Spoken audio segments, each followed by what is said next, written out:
Bismillahirrahmanirrahim. Aujourd'hui, j'aimerais aborder avec vous le thème de la prosternation et son lien numérique prodigieux avec Allah.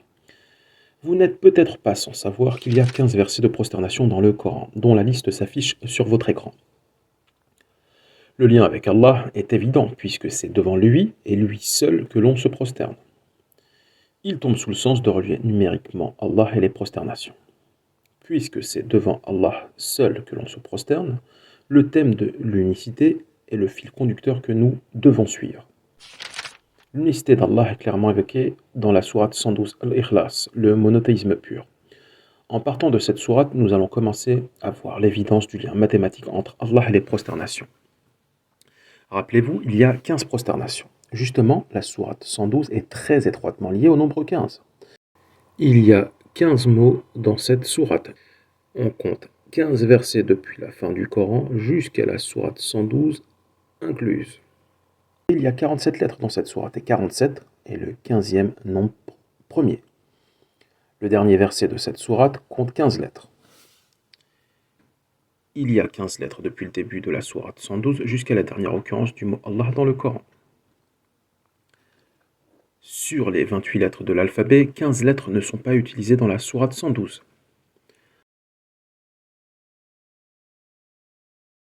En incluant la basmala, on compte depuis la fin du Coran jusqu'à la dernière occurrence du mot Allah dans le Coran, qui se trouve donc dans la sourate 112, 225 lettres. 225, c'est égal à 15 fois 15. J'ai déjà fait une vidéo sur la récurrence du nombre 15 dans la sourate 112 dont le lien s'affiche en haut de votre écran. N'hésitez pas à aller la voir. Le premier verset de prosternation du Coran est le verset 206 de la sourate 7. La somme des rangs alphabétiques des lettres utilisées dans ce verset donne 225. Parmi les 15 versets de prosternation, c'est sauf erreur de ma part le seul verset avec un résultat de 225. Et 225, c'est égal à 15 fois 15.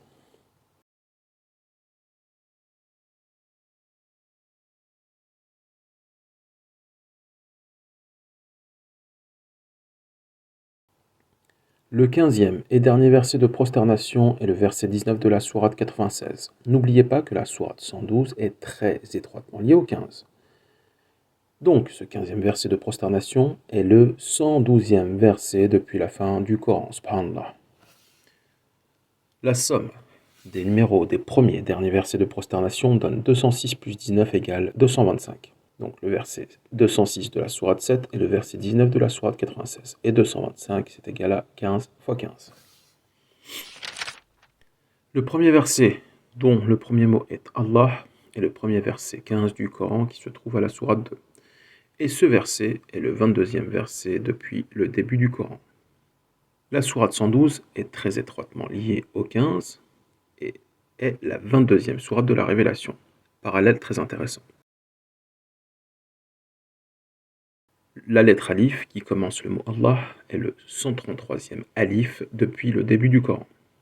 Ce alif est précisément un alif wasla, la wasla étant un signe juste au-dessus du alif. Ce alif wasla est le 37e depuis le début du Coran. 133 est le 100e nombre composé et 37 est le 12e nombre premier. La somme des rangs de ces deux nombres parmi les nombres premiers composés donne 100 plus 12 égale 112. On retombe sur 112 à nouveau en étant parti du premier verset 15 du Coran. Il existe une sourate qui a pour titre la prosternation, et c'est la sourate 32.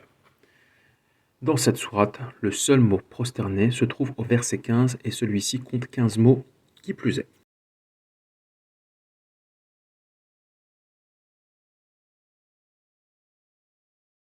Quand on sélectionne les mots de cette sourate jusqu'au mot prosterné, on se rend compte que la dernière lettre de ce mot, qui est un alif, est le 112e alif depuis le début de cette sourate, ce qui nous renvoie encore à la sourate 112 de son lien avec le nombre 15.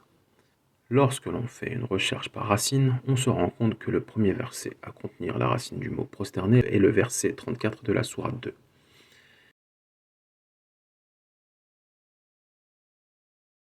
Pour rappel, le premier verset du Coran à commencer par Allah est le verset 15 de la sourate 2. Maintenant, si l'on sélectionne les versets de ce verset 15 de la sourate 2 au verset 34 de la sourate 2, on va parvenir à un résultat remarquable. Mais avant, on va faire un petit aparté sur le rasm awal. Premier script coranique. Celui-ci ne fait pas figurer la Hamza, et pour cause, elle ne figurait pas dans le premier script coranique. Attention, attention, il n'y a qu'un seul Coran. Il s'agit ici d'évoquer une partie de l'histoire de son écriture sur un support et rien d'autre. Même si la lecture et la récitation du Coran ne peut se faire qu'à partir du script de Uthman, lequel fait apparaître la Hamza, cela n'empêche pas l'analyse du Coran selon le versant de son premier script. Et on ne parle pas d'autre chose que d'analyse, ce que j'ai toujours fait dans mes vidéos.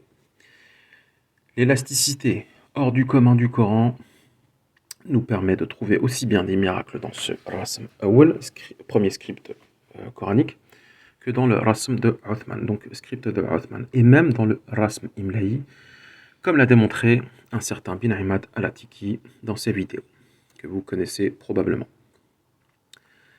Je n'hésiterai pas à vous en faire la démonstration bientôt, Inch'Allah, aux grandes dames de mes détracteurs qui m'inspirent la plus grande indifférence. Dans Le Soleil se lève à l'Occident de Farid Gabtani, il est clairement écrit que la Hamza a été ajoutée plus tard. Sur le site kahil7.com, dont j'utilise le logiciel de comptage des lettres, il est écrit que, bien que ce symbole fasse souvent référence à une lettre, ce n'est pas en fait une des 28 lettres de l'alphabet. Plus important encore, du temps du prophète, sallallahu alayhi wa sallam, quand le Coran a été couché par écrit sur un support, ce symbole n'existait pas et n'était donc jamais écrit. L'historicité particulière de la Hamza est donc à prendre en compte dans la recherche de miracles numériques incluant ou non celle-ci. Attention, je ne recommande absolument pas le site dont l'URL s'affiche à l'écran, site qui compte 127 versets à la sourate 9 au lieu de 129. Mais un de mes détracteurs s'appuyant sur celui-ci, je voulais mettre en lumière l'une de ces multiples contradictions. Il m'avait en effet reproché dans une de mes vidéos de ne pas avoir compté la Hamza. Il semblerait que le site lui apporte quelques éclaircissements à ce sujet. Retournons à nos moutons. On va donc du premier verset 15 du Coran, premier verset du Coran à commencer par Allah, jusqu'au premier verset, verset 34, sourate 2 du Coran, à contenir la racine du mot prosterné.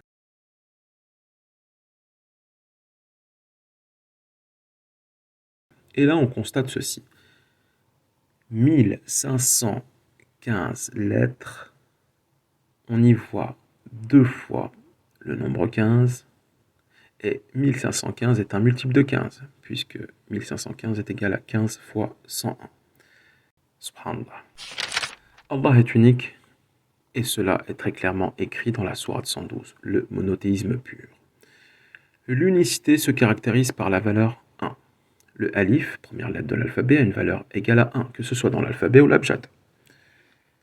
Lorsque l'on cherche les versets sans alif, c'est ce qui explique le signe moins à droite du alif dans la barre de recherche, on tombe sur 112 versets, subhanallah.